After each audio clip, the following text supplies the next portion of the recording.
l'aquaculture qui est, vous voyez là, c'est important aussi, et les dômes. Donc moi, je soutiens ce qu'ont dit mes collègues des autres façades, mais je vais essayer de parler sans sentiment, parce que vous avez un calme historique, et les pêcheurs ont toujours un peu plus pugnace, parce qu'on a une autre vision. Donc, premier point, si le parc des Roises a été fait, c'est grâce aux pêcheurs.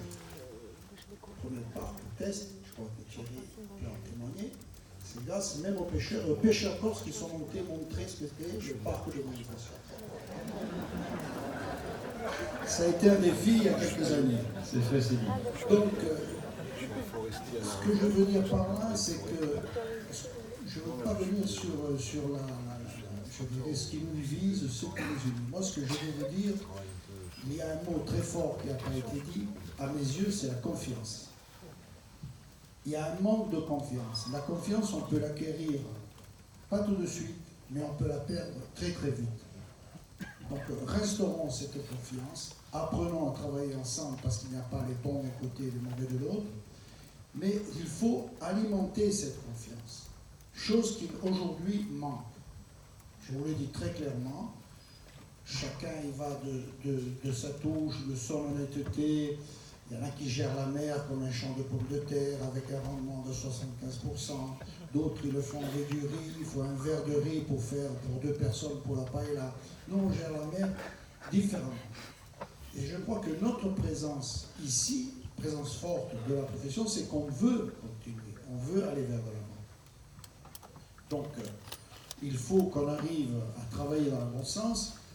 Et vous savez, j'aime un peu prendre la vie un peu en dérision parce que les épreuves, on est habitué dans les tempêtes, mais cerise sur le gâteau, le Brexit qui arrive. Je t'aime, moi non plus, aujourd'hui c'est blanc, fumée blanche, demain c'est fumée noire. Et ce qu'a dit Olivier, c'est qu'on va avoir, si on nous jette dehors des eaux anglaises, on va avoir un retrait des flottilles qui vont redescendre jusqu'à Saint-Jean-de-Luz, mais même en Méditerranée. Donc la Méditerranée, j'en suis fier, elle est prise en exemple.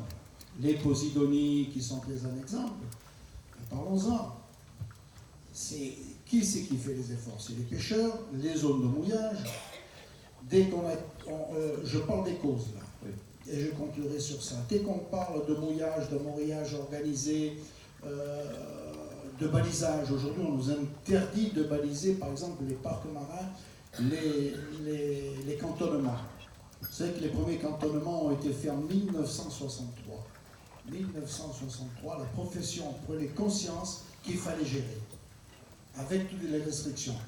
Donc, je conclurai en vous disant, mais vous le savez, ça, que la pêche européenne est le métier le plus encadré au monde. J'ai perdu le compte, j'étais resté à 920 règlements, je crois qu'on les avait passés, puisqu'il y en a 11 de plus.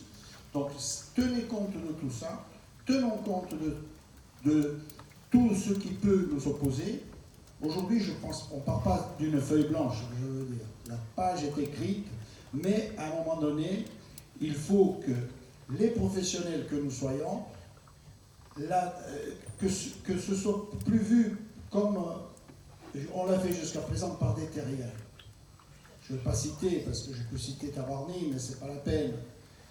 Paix à son âme, qui repose en paix, c'était notre plus grand marin, mais il disait, les Français, bon, vous le savez, tournent le dos à la plage.